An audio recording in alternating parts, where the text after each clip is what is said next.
Now. Hello and welcome to the CEO Leadership Forum webinar, The Big Picture Ahead. My name is Glyn, Griffis. I'm your host for the next 60 minutes with the stated purposes of inspiring you with some insights, stories, and experiences, connecting you with some great panelists with a lot of information that I hope will be helpful to you, and also encouraging you.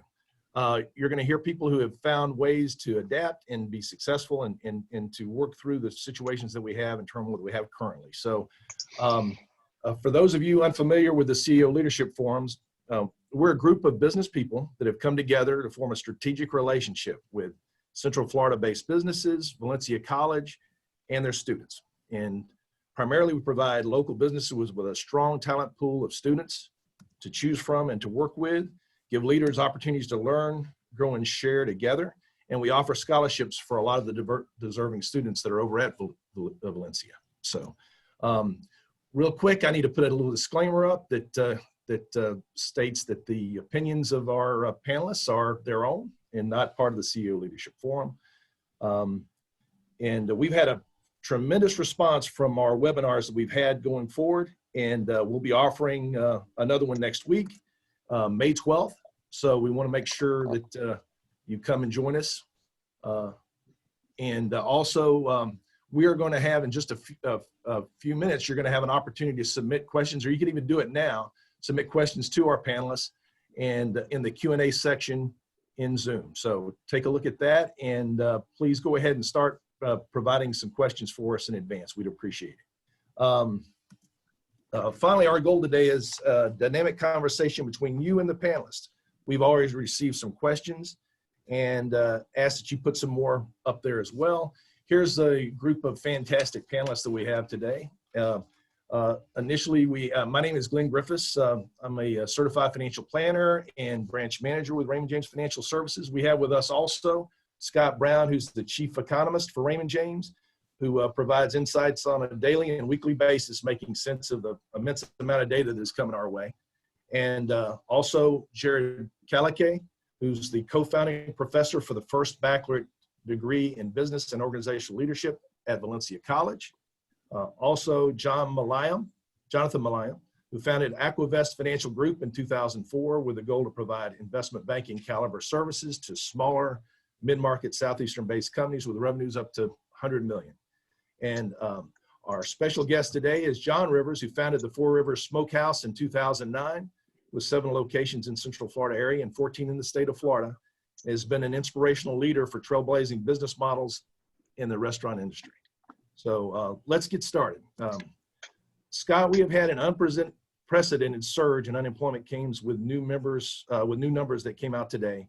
Can you hit some of the most important points that we should be aware of? Sure. My plan today is just to go through a lot of the recent economic data. A lot of it is just really horrible.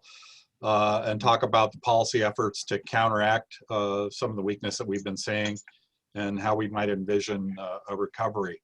And if I get the first slide, GDP growth, we just had numbers for the first quarter reported last week, coming in down 4.8%. That kind of understates the weakness because you had a drop in imports. Imports have a negative sign in GDP calculation.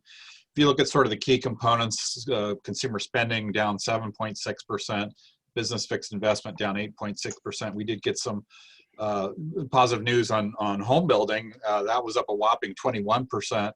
But bear in mind that we had a pretty good growth outlook for January and February. We were tracking at least a 2% annual rate.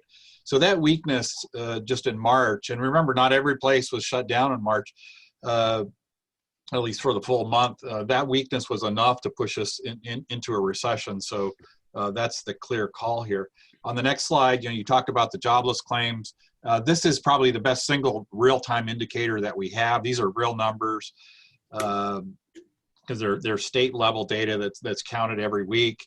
But the numbers are a bit inflated. The morning numbers, if you look at the last 7 weeks, we're now at 33.5 million. That's a seasonally adjusted number. It's a multiplicative seasonal adjustment, so that kind of exaggerates the number by about 10% or so. But still, even if you look at the unadjusted numbers, you're at 30.7 million. And that's 18.7%, 19% of the workforce filing a claim. That's more than 1 out of every 6 workers. And by next week, we think that gets to 1 in 5 workers filing a claim. So it's a bit overstated in terms of the seasonal adjustment, but it's also understated in that not everybody can file a claim. Typically, if you've been self-employed or you've been working part-time, most states, they have different rules, but in a lot of cases you can't. If you just graduated college, you're not going to be able to, you're being unemployed, but you can't file a claim. The CARES Act will expand that eligibility. So the numbers are going to be a bit elevated, I think, in the near term. On the next slide, tomorrow we'll get the employment numbers from the Bureau of Labor Statistics. We do have a rough estimate from ADP. ADP is a payroll processing firm. They put out their own private sector estimate of jobs. And that number fell 20 million in the month of April, giving up essentially all the gains that we've had since the financial crisis. And that's just in 1 month. So this is really, it's unprecedented, the magnitude and the speed here. We've never seen anything quite like it. And most economists just really have this, feeling in their gut that this is just completely horrible. The next graph, consumer confidence is from the Conference Board. There's 2 components in there, the evaluations of the present situation and expectations. Expectations improved actually in April, but it's from a very low base. And if you look at the present situation, we had a 90-point drop. That is unprecedented. We've seen in past recessions, yeah, it falls, but it really falls over a period of time. Again, this is a very sudden, sharp drop. And I think this is really reflecting the deterioration that we're seeing in a lot of the consumer fundamentals. The next slide. Consumer spending adjusted for inflation. We had a 7.3% drop in March. And again, that doesn't reflect the full weakness because a lot of places were still open, at least through the first half of the month. So we expect to see this fall further. This is, again, just a gigantic decline. So what about the policy response? Well, the Federal Reserve has been pretty quick to lower short-term interest rates, dropping them to 0, telling us they're going to keep them there for quite a while. They restarted a number of these special credit liquidity facilities that they had during the financial crisis, and they created a bunch of new ones too. So supporting the municipal bond market, they're buying corporate bonds, all these kind of issues. And these are really aimed more at a high level. In early March, we started to see some disruption, even in the Treasury market. And the Treasury market is the most liquid market in the world. So they've set up swap lines with other central banks around the world to try to ease these financial strains. So in compared to the financial crisis that we went through, 11, 12 years ago, that the response here has been pretty rapid and fairly large. The balance sheet is now 6.6 trillion. It was 4.1 trillion at the end of February. So expanding that quite a lot. And then just last week, we had a Fed meeting where Chair Powell had said that the Fed is really committed. A lot of these special liquidity facilities are open-ended. They can scale them up even. They can even come up with some further things to boost the flow of credit. Now, we are seeing banks, not surprisingly tighten credit. That is going to be a bit of an issue, but certainly these Fed efforts will help sort of ease a lot of those strains. Next slide.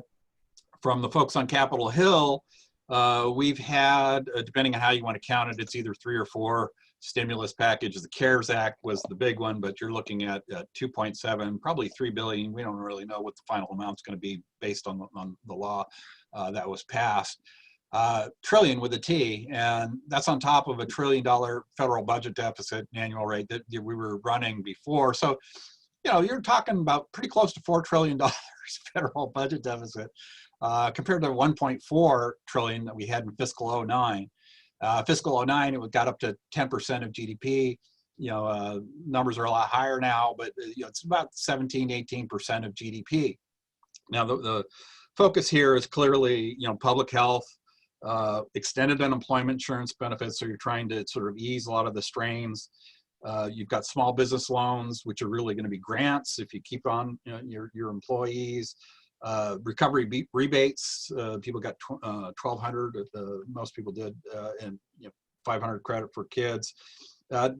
we've had some funding for state and local government. That this is going to be, I think, a big issue because states like Florida, Texas, it's all retail taxes, retail sales tax, and that's obviously drying up. So states are all going to be bleeding red. Most of them have balanced budget requirements, and we saw during the last recession that there was a huge amount of strain. There was still a lot of federal effort to the states, but it wasn't nearly enough. And then you ended up with teachers losing jobs, police losing jobs, firemen losing jobs. That was really kind of unprecedented. The strains this time around are going to be even larger. So the question is this going to be enough? Almost certainly not. We are going to need a lot more. Fortunately, we've got an election coming up because this is all a little bit political. If this had happened, say, a year from now, you might see Republicans less willing to go along with it. But these are an awful lot of money. And again, I think we're going to have to see a lot more aid to states and local governments. And the big question you always have with this kind of stimulus is how are you going to unwind it? Because you're providing support to the economy. You kind of think of it maybe as a bridge to kind of help ease when the economy recovers, you kind of remove that stimulus, but it's always a bit tricky to remove it, and always tends up being a little bit of a negative for growth. And we saw this during the last recession. It was a much bigger problem in Europe, where they went suddenly after a couple of years, they decided, well, we need to worry about our budget deficits, so they start cutting government spending and maybe start raising taxes, and it slows the recovery down. So that's probably my biggest fear. Now, obviously, we get a lot of questions. You get the next slide. What does this mean? Is it what the Fed's doing? Is that going to create the giant inflation, hyperinflation? We had the same questions back in the financial crisis. And here you can see we just had an estimate from the Treasury earlier this week. They expect to borrow nearly $3 trillion in the April to June quarter. That is really unprecedented. You can see in comparison to the kind of borrowing that we did after the financial crisis. I mean, this is a huge increase. So is this going to lead to inflation? No. Right now, we're really worried about deflation. You've got falling prices. You've had lower gasoline prices, lower oil prices. You're seeing still a lot of capacity worldwide and low demand. So you're going to see declines, obviously, in airfares, hotels, rates, and so on. So we're not really worried about inflation. We don't think this is going to lead to inflation. But we do know that the Fed and other central banks are still committed to keeping inflation generally low over time. They haven't really abandoned those directives. Now, what about what's going on in Capitol Hill? Get the next slide. This is the Fed balance sheet going up. Now, in terms of the inflationary pressures, talked about them being low, but what about the government borrowing? Are we going to have to pay off this debt? And no, it doesn't look like we will. It's not really going to be much of an issue. Our kids and our grandkids don't have to pay off the debt. They can pass it off to their kids and grandkids. You just have to make the interest payments. You just have to be able to roll over the debt. Government's borrowing costs are very, very low. Interest rates are likely to be a lot lower longer term because of that. So one of the other issues we have is what's going on with the rest of the world.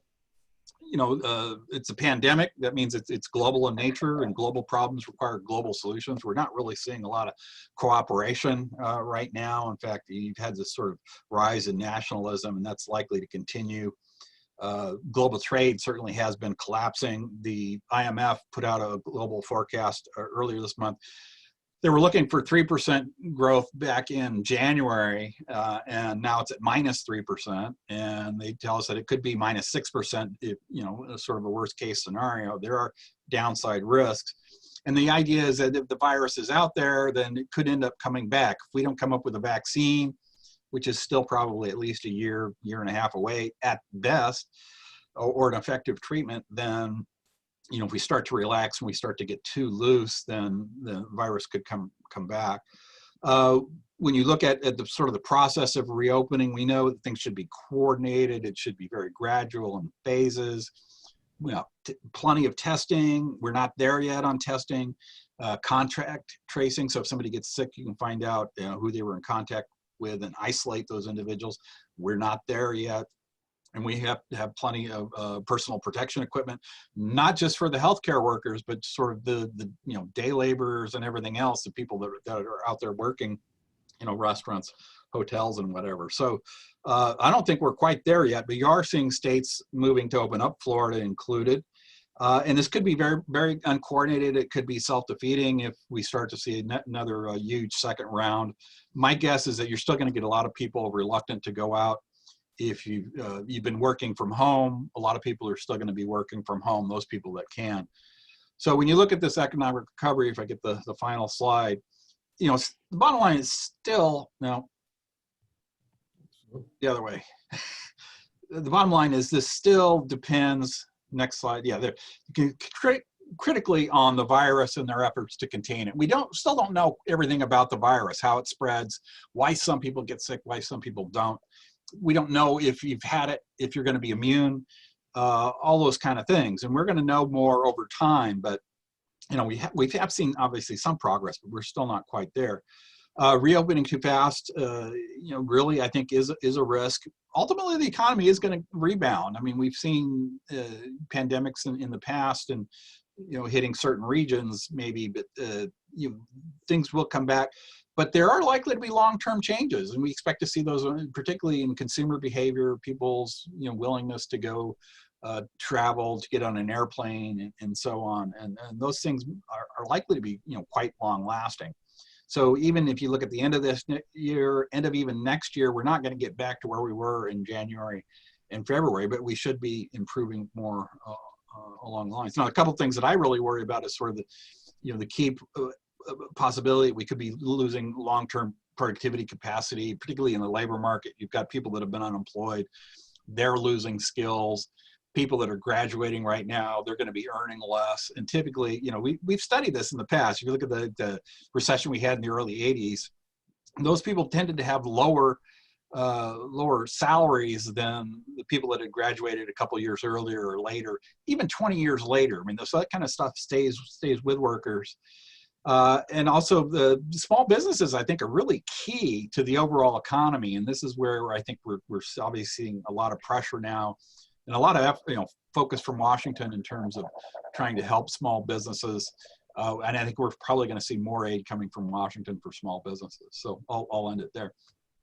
Yeah, I'm going to hold this question until we get more into the Q&A later on. But I would really like to go back and address later on in the Q&A what the funding is going to be required for local and state governments. And see if you've heard anybody try to get their hands around that, because I haven't heard many numbers. I think they're a little scary, but we'll hold that for just a minute. I want to go to the first polling question we got for the attendees. And the question we have for you is, when the state of Florida fully reopens, my business will A, have no changes from pre-COVID-19, B, moderate changes, C, major changes, or D, I'm so overwhelmed I need to ask my therapist. So if y'all could please respond to that, we greatly appreciate it. And those are coming in pretty quickly. That was fast. That's great. So I'll give you another few seconds to go ahead and respond. Wow, okay. Just came in quick. It's great. Thank you for responding so quickly. We appreciate that. Overwhelming answer. Any of the panelists want to respond to that? It's really just moderate changes, I think, in regard to what they expect for their business. I would have thought it'd be much more of I was looking for D, weren't you? I think very surprised. So people don't feel too overwhelmed. That's great to hear. I mean, very little in regard to that. So that's really good news on, I think, in regard to that question. Do we have one more, or am I going to get with Jerry? We have one more, I think, for you as well. We've got another polling question we're gonna hit you with. And my primary change to business going forward will emphasize A, better strategic plan execution toward growth and expansion, B, reduced staffing, C, diversification of products and services, D, delivery system of products and services, E, reduced need for space, or F, is it F? Yeah, it is F. Nope, it's G. Expansion of e-commerce. That's F. I don't like talking about Fs. I had too many of those when I was younger. Anyhow, if you could take a second and be able to respond to that, I would appreciate it. I cleaned it up in high school. It's okay. Yeah. Yeah. So, so e-commerce seems to be the big winner in regard to our responses. And John, I think, is going to be discussing a lot in regard to how their business is going to change in regard to that, I think, as well. And Jonathan will have some impact on it as well. Would you like to respond to the responses we've received from anybody in regard to the poll on this one? Jared, what I'd like to go to for you is just for all the information we're getting from Scott and the details in regard to what's happening on a national basis. You know, our economy is tourist based. It seems like we're going to be impacted from a Central Florida area even more to a greater degree than those numbers that, you know, on a percentage basis that Scott was discussing earlier. So could you give us kind of an update on what you're seeing on a local level? Yeah, well, absolutely. You know, being a tourism based, hospitality industry based, you know, out of the top 6 employers in Orlando, Kissimmee, and Sanford, Walt Disney World is number 1. Number 3 is Universal Orlando, and number 6 is International Airport, OIA, or MCO rather. And then we've got Advent Health, Publix, and Orlando Health are the other ones. But we have about 120,000 employees that are either furloughed or have been laid off in the Central Florida community because of the fact that they work in hospitality, they work in the theme parks. Those are all closed. So we are definitely taking a lot larger hit in Central Florida than we are in some other parts of the state. One of the things that's interesting is that our unemployment was about 3.6% in the fourth quarter of 2019 here in Florida. And they're estimating that by the third quarter of 2020, it's going to be as high as 11.4% statewide. You know, and that we won't even get back to the 3% until the first quarter of 2023. And so, you know, obviously different models say different things, and you know, there could be some fluctuation in all of that. These are only forecasts, but it's going to be a long time before the Central Florida market fully recovers. So even regardless of what industry you're in, the fact that our neighbors are out of work, the fact that so many young people and other folks are out of work, means that the economy is obviously going to slow quite a bit because people have less money to spend. I know for my students at Valencia, many of them have been furloughed because they work with the Walt Disney World Resort, and they've been furloughed, or they work with SeaWorld or Universal. And so many of them now are either taking extra courses at Valencia or have decided to go full-time. They might have been part-time before. I know in my program, the Bachelor's of Business and Organizational Leadership, we've seen an 11% increase in enrollment over last year. And the college overall, Valencia College overall, has seen a 20% increase. So business is good for Valencia in terms of students. But that means free time, it sounds like. Yeah, absolutely. Well, but then that means they're not being productive in other aspects of the economy, right? They're because they've been laid off or they've been sidelined. So depending on what industry that you work in, you may have an immediate cause for concern, or it might be a little bit more delayed, so to speak. I know that Valencia has gone to all online courses for the spring, the summer, and there is some talk about possibly having a hybrid model for the fall, where some courses would be offered online, some courses would be offered on campus. And so that's obviously it's changed the way that we're doing business. It's changing the way that we're communicating to our students, changing the way we're educating our students. And our students, obviously, because of the situation, they're in chaos, in crisis.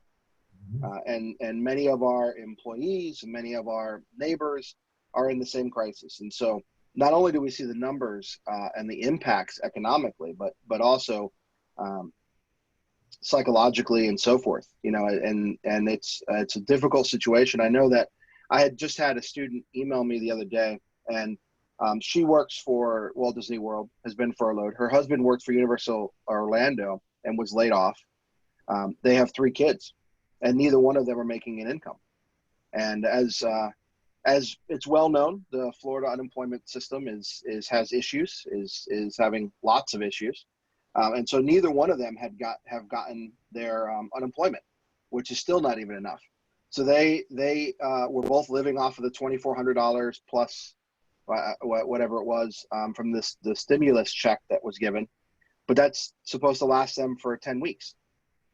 And the reason why she was emailing me is she was trying to explain why she couldn't take an exam on time, and she was asking me for some leeway with it. And then once I read her story and heard her story, I said, well, we won't worry about the exam. Well, let's worry about what else is going on.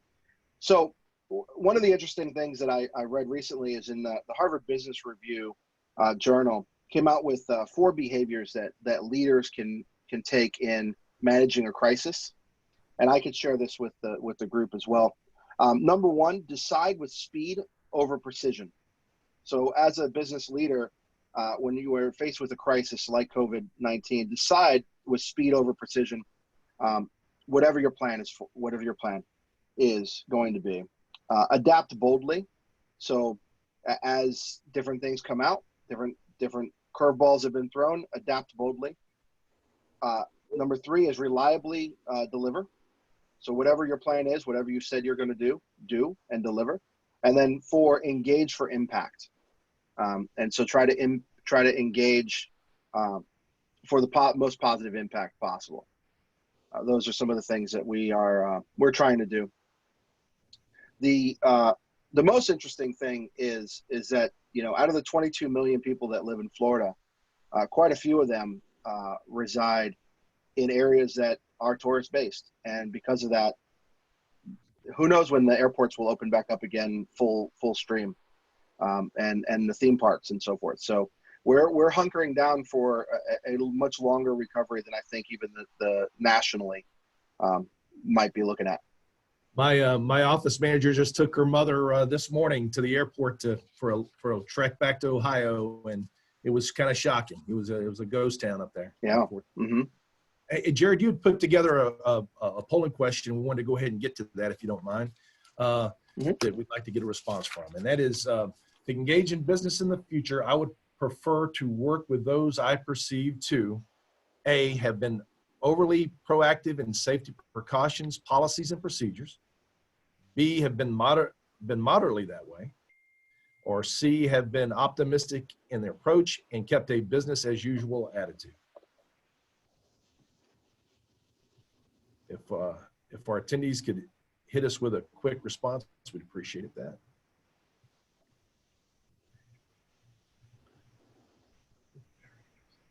Wow.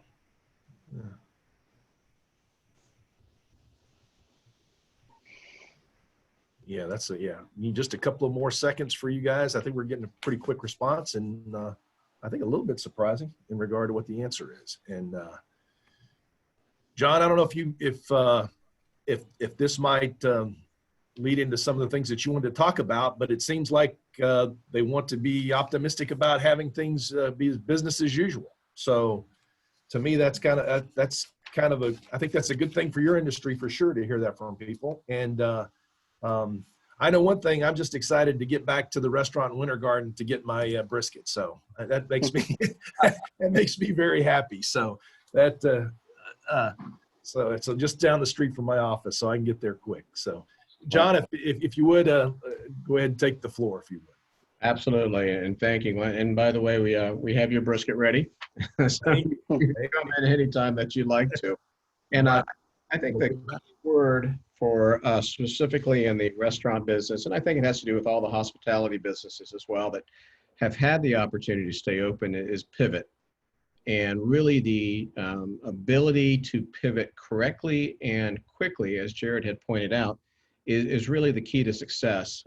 If we go to the first slide, please. This is a cycle of change that I put together years ago, and I very much believe in it. And a lot of businesses will work their way through this, and it could be disruption or, quite frankly, crisis. And it's amazing how many times that a disruption, of which, by the way, I firmly believe that within any disruption lies opportunities. A change in market conditions whatsoever open up doors and open up windows that wouldn't have existed previous to that. So when that disruption does occur, it's amazing how that spurs us to think differently.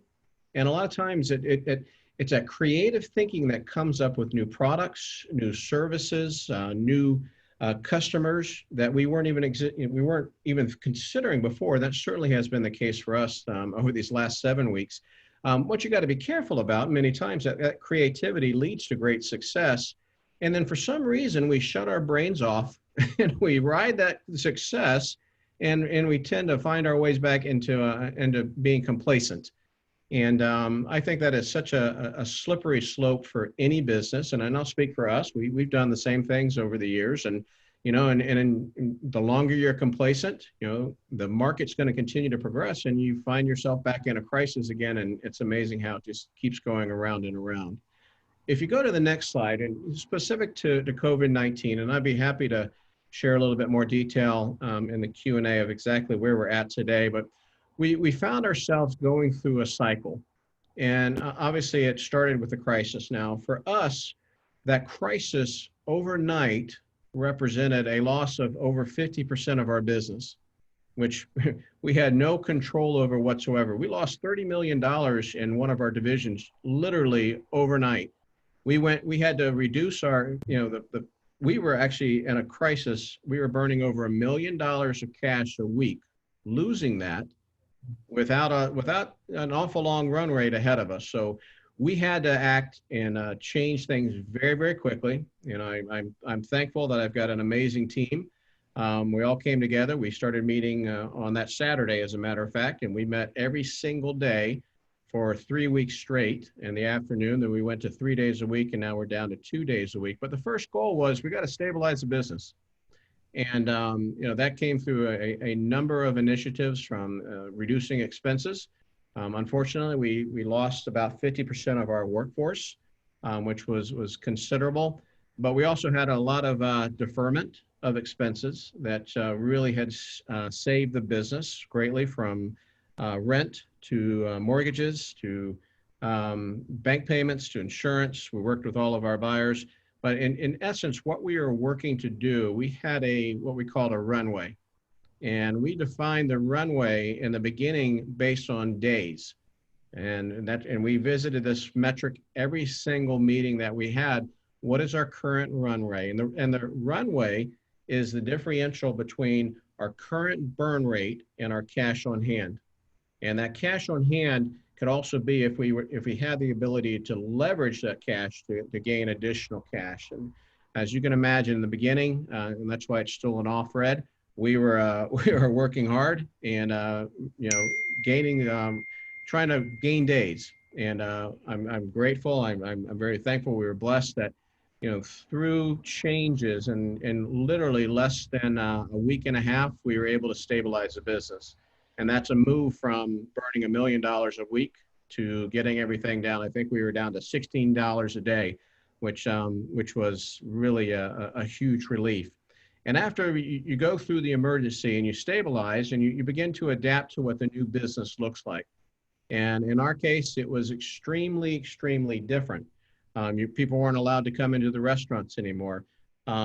We had to, constantly thinking ahead.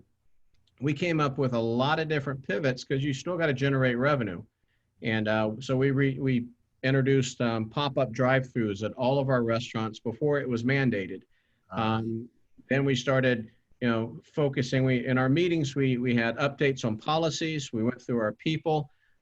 We talked about defense measures and creating safety. And then my favorite area was called offense. Let's switch to offense. And the offense were creative ways to generate new revenue to extend that runway even further. So it was the pop-up drive-throughs. Then some of you might have seen, we walked through the grocery store and we saw that there was such a shortage on a number of household items that the restaurant sector actually had surplus of.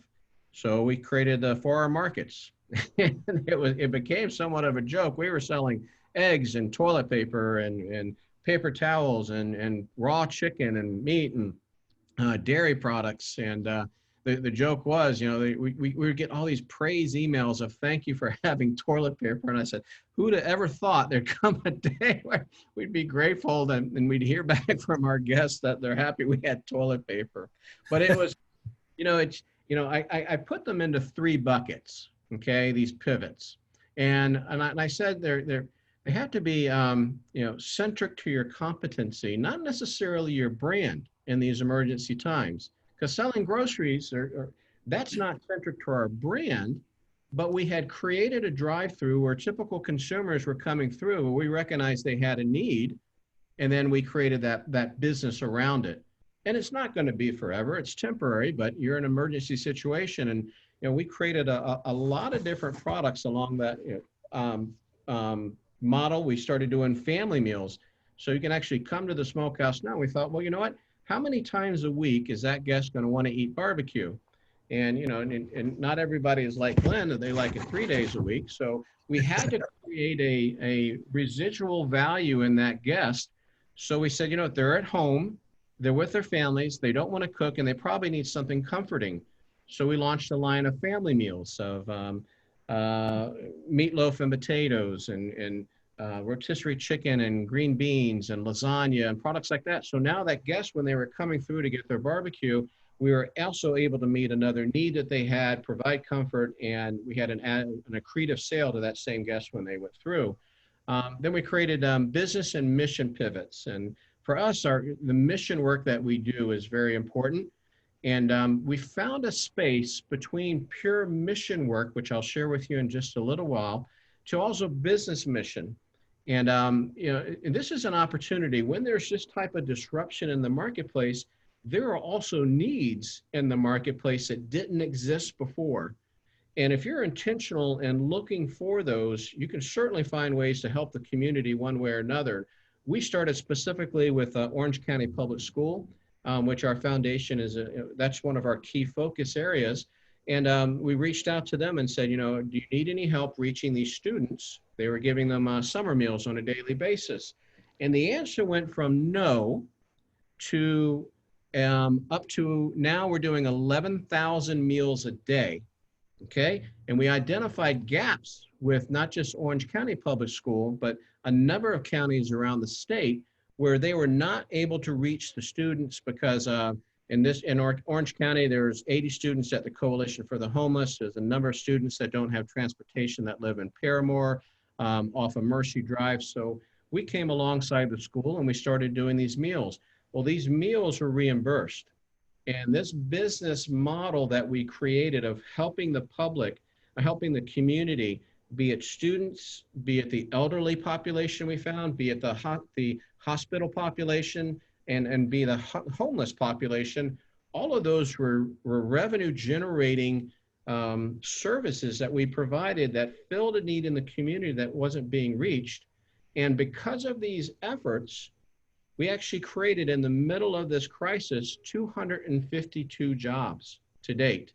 I just got the metric report this morning, and the latest in 5 weeks, we have served 315,080 meals throughout Florida through 42 locations. And now we operate this business model in 6 different counties throughout the state.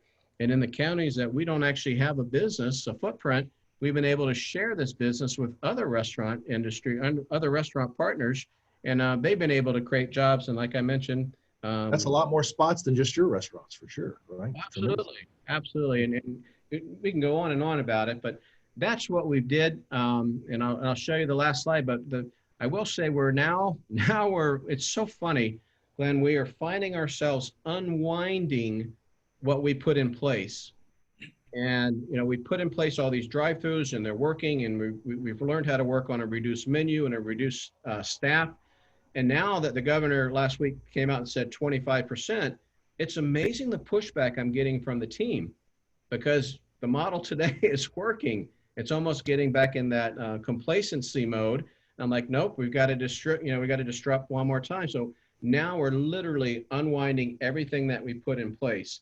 And we're working through those challenges of being kind of caught in the middle because you can't shut off the drive-through. Right. But it makes it harder when you're parking all those cars to get people through the drive-throughs, right? Well, there's a bifurcated market. What you were speaking about earlier. You've got literally a percentage of the market that is busting at the seams. They're going to go out and eat. They go see, if they have the chance, they go see movies. Okay. Then you've got another percentage of the market that are terrified, and they're more cautious and they're going to stay at home. So we as a service provider have to build a model that can serve both of those customer bases. And while we're in that pivot position between those two models, it's rather difficult, but we're figuring it out. And this is the last slide. This is the initiative we created in our foundation, Feed the Need Florida. And I won't go through the numbers again. I just gave you the latest ones, but it's been a blessing to us. It helped us keep the lights on, and it employed a lot of people around the state. That's fantastic. And yeah, and put together a polling question, I guess, that really hits to how differentiated. I guess we'll see how the attendees, how bifurcated they are in regard to the question you came up. Yes. Actually, I'll go ahead and read it. Let me scoot down here. On a scale of 1 to 5, with 5 being the highest, what is your comfort level of dining in a restaurant today?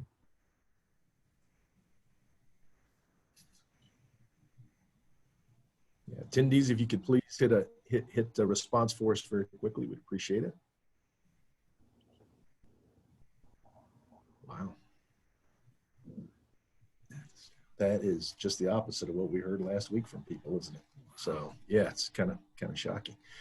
Last week we had the Sports Commission on and asked when would people want to go see a sporting event, and we had a similar percentage, about half of the audience, that basically said they would wait for a vaccine, that they were not going to go to a sporting event.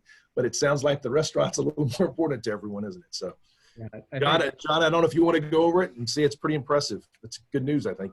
Yeah, and I think there's, like I said, there's such a split in the market, and people are ready to get out. We went around the other night. We haven't actually opened our dining rooms. You know, we're still operating the drive-through because we want to make sure we got all the measures in place that keep everything clean, and all the staff members in place too. But we drove around, and we were shocked at the number of people that were out on the Monday and Tuesday night this week. So let me ask the second question then. What changes would cause your rating to change either positively or negatively? And nothing. Continued enforcement of CDC guidelines going forward. Price discounts for holiday menus. Regardless, I will convert to takeout or drive-through for the rest of the year, which is interesting. And if a vaccine were to come out, would that change your rating?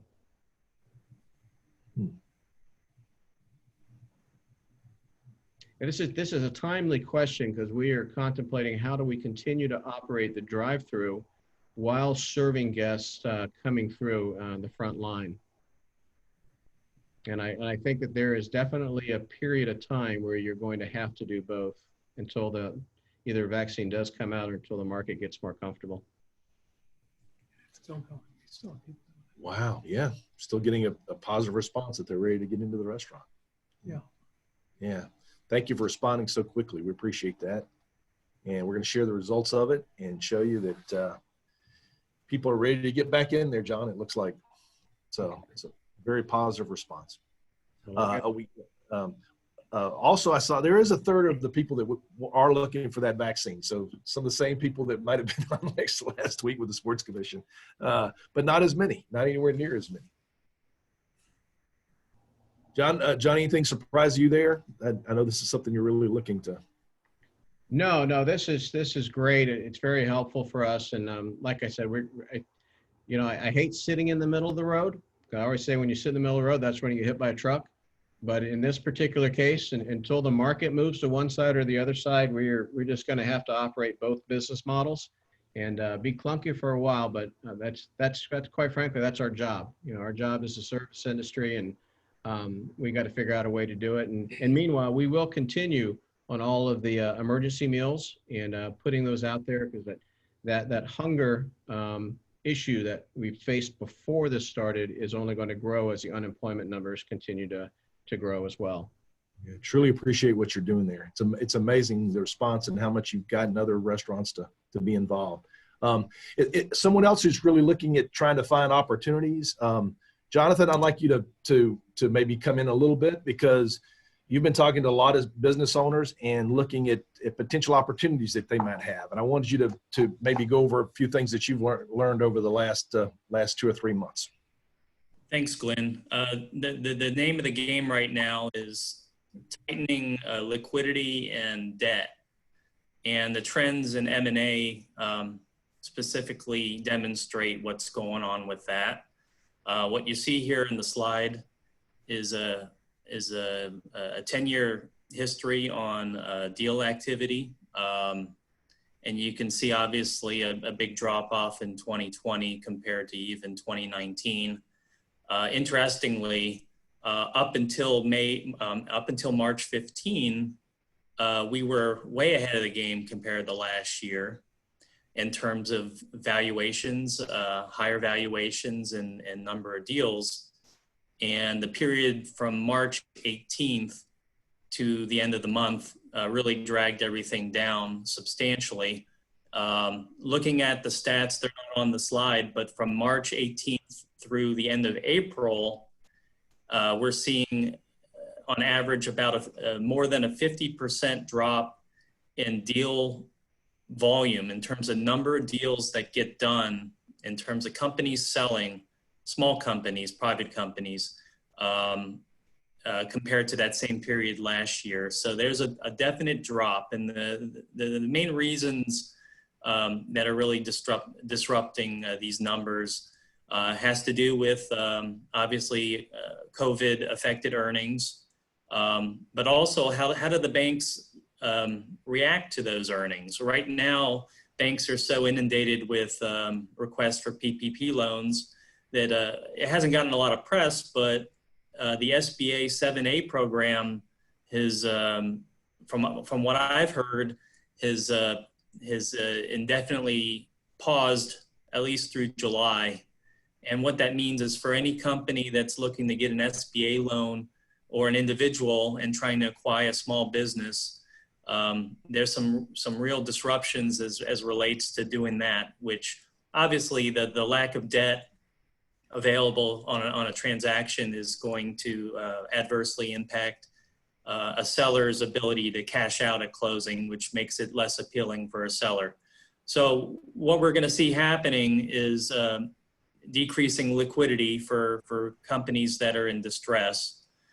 And that over time is going to lead to some strategic deals popping up. And so for companies that are looking to take advantage of the situation, there are going to be some opportunities to save companies, good companies that are in need of liquidity. And it's important to be on the lookout for that happening. Unfortunately, deal structure is going to be a little unorthodox. We're going to see a bit more seller notes and earnouts, even on 3, 4, 5 million EBITDA size companies, and it's going to be hard to put deals together. So, next slide, please.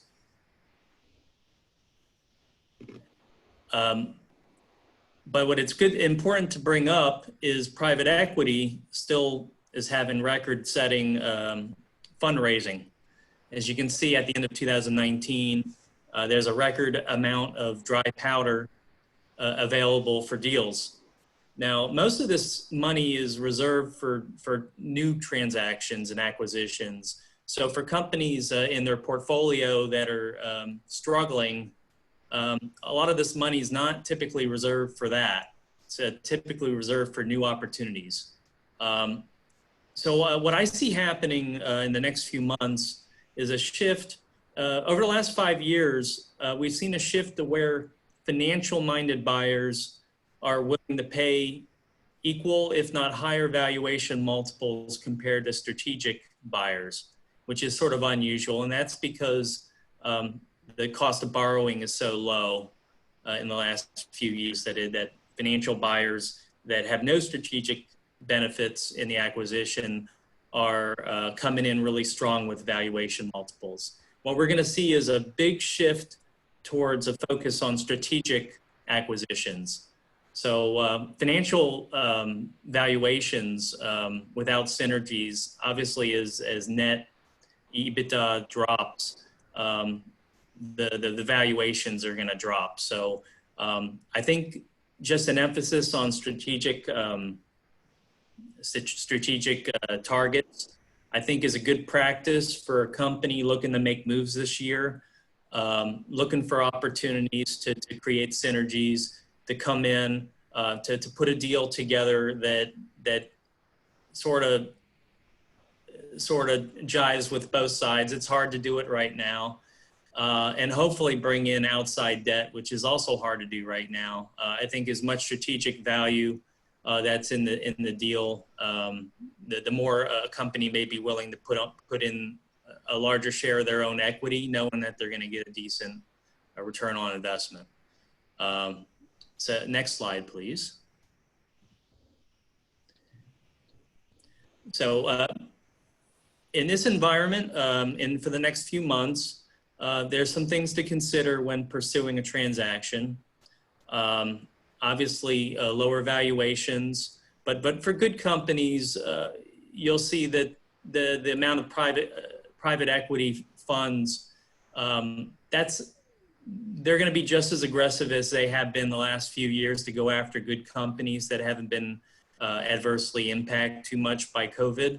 So if you're a company that hasn't been affected, you're going to probably get a lot more attention from private equity than you would have over the last 5 years due to limited viable deal flow for them. So now could be a good opportunity to consider a sale or a recapitalization if you haven't been affected so bad. But if you have been affected, looking for strategic opportunities, I think, is a good practice, looking for value. But there are things that you need to keep in mind in this practice. Considering the amount of shifts regarding valuation, regarding cash flow in short periods of time, you need to be flexible in terms of your willingness of putting this deal together. You're going to tighten the time frame that you get the deal done shorter than normal. So if a normal process is to get through due diligence and close the deal in 90 to 120 days, 30 to 60 may be the way to go, just because there's so many shifts. And a lot of it has nothing to do with the finances. It has a lot to do with buyer and seller emotions and desires. It's just the amount of emotions that are just floating around. Shifts can be deal breakers. And so, you know, as a buyer or a seller, you want to tighten the process quite a bit. And you're going to probably have to do a good chunk of your deals in distressed situations without outside debt. So figuring out a way to bridge the gap is crucial. We mentioned flexible terms, seller financing, which with low interest rates right now, seller financing getting 5%, 6% may not be such a bad thing for certain sellers.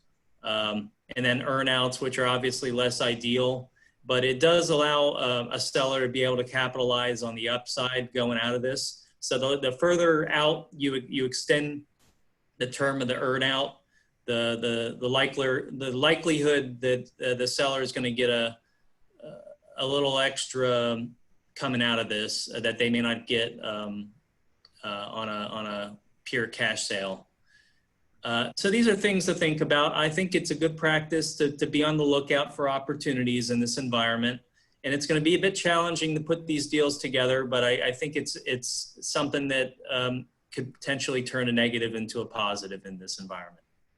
Jonathan, I appreciate that. It's interesting to see what opportunities are there, but emotions have definitely gotten to everyone at times with what we've been going through. I wanted to pivot and switch a little bit to we got some questions from some of the attendees, and I wanted to think we have only a little bit of time, so I wanted to try to address at least two of those. One had to do with in regard to the housing market. Scott, you had mentioned that housing was up almost like 20%, but the question had to do with affordability of housing. And if Jared also, if y'all could address that from a local level as well as what you have attained nationally, Scott, in regard to home pricing.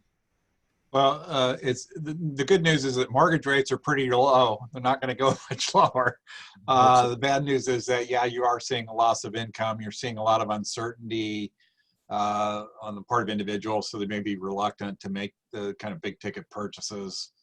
We've certainly seen motor vehicle sales falling. You know, unit sales have fallen really sharply in March and April. With housing, you know, if you have a steady job, you know, if you're able to work from home or whatever, yeah, it's probably a good opportunity. But people have been reluctant to go out and look at homes and things like that. So there's potential for that to recover again as you maintain a lot of the hygiene. So yeah, I think we're going to see some pretty strong growth, a pretty strong rebound, but probably not getting quite back to where we were. Yeah, Jared, from people that I've talked to, it's in that lower end of the market, the $200,000 to $300,000 home. That average market is still very strong, but the higher end homes it's impacted them greatly, I think, from what I have heard. Yeah. I want to get your input on it. Yeah, absolutely. I mean, I think I think it goes back to the type of jobs people have in the Central Florida region. You know, by and large, it's hospitality and tourism, and that industry has been hit quite hard by this. And so, yeah, that the higher end there, you know, is going to definitely feel the pinch. And as Scott said, if you have a steady job, it's a great time to buy. You know, whether it be a car or a house.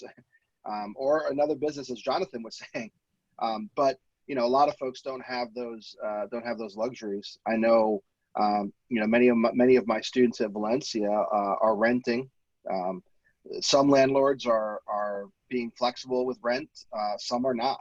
You know, and so I anticipate, you know, as people deplete whatever meager savings they might have had prior to this, they're going to have some issues with with not being able to afford the rent, you know, and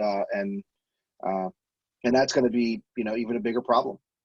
Yeah, John, we had a question from an attendee that I kind of hits in the middle of all of this, where y'all could have a discussion on it, and that was asking about what is the percentage of loss of jobs in regard to the hospitality and restaurant industry. I was surprised to see that you were able to retain 50% of your employees. That was, and also to find something where you could start some new jobs. So Scott, maybe on your end, on the front end on this, just to let us, you know, and Jared on the local side, what are those percentages in regard to loss of in the hospitality and leisure industries, restaurant? Well, we're going to find out tomorrow with the BLS numbers. The ADP figures we had a couple of days ago suggested a 50% drop in leisure and hospitality employment in 1 month. The national numbers, remember, are a little bit quirky because the way they do the survey, it's for the pay period that includes the 12th. So the March numbers kind of reflected really the first half of the month rather than the month as a whole. So April's going to make up for that, and we're going to see, I think, a pretty big drop. But I think, you know, you are seeing the restaurants, and I've heard this as well, that the restaurants are starting to come back off the bottom. Many of them did get efficient in terms of the takeout situation, but 25%. There's still be a lot of people that are reluctant to go, but 25%, you know, I think that's going to be enough for people that want to come back. And depending on how things go, if we see news of a wider outbreak in Florida, maybe, you know, people start to self-isolate a little bit more. But again, I think, you know, this is going to be a very gradual process of recovery. And John, do you have a last word in regard to how that's the restaurant industry as a whole in regard to employment and what you see going forward? Scott's comments are right on target for the restaurant industry. You know, we did dip down to 50%. We're creeping our way back up. We're trying to get back to 70%. The challenge is revenue is not necessarily going to get back to 100%. And it may be a long time until revenue does get back to 100%. So it's a little misleading to think that the restaurant industry will be able to hire back 100% of the folks that they had to let go. Jared gave us some good numbers on that. And as Disney starts to open up some of the parks internationally, they'll happen way before us. It'll be very interesting to see how that works. And hopefully we'll be able to be a little bit quicker than what we're anticipating. We have hitting the magic hour. So I wanted to remind people of a few things, and thank you specifically to make sure that we're going to be sending you a follow-up email. It'll be sent after we conclude with where you can access the video recording and the PowerPoint of the program, so you'll be able to see all of that. When you depart the webinar, we ask you to take a minute to answer a survey to let us know what your expectations are going forward, because we're going to continue with the video conferencing, and also reach out to the experts with any questions that you might want to have addressed. Please see the contact information that we have for each of the panelists, where you can get in touch with them. We would appreciate responses from the attendees in regard to that. And lastly, I'd like to thank all of you gentlemen, panelists that have come out and provided a lot of great information, and provided also the most important and valuable thing, and that is 1 hour of your time. Appreciate it greatly. I want to thank the CEO Leadership Forums for putting this on. And lastly, also the audience for your participation, and a little bit of surprising in regard to the poll numbers. And it's good to know you're ready to get out there and get in your car and get in the restaurants. So one last reminder, we're going to have another video conference on May 12th. It's going to be at 1 o'clock, and I hope you can attend. I am Glyn Griffis, and be careful out there.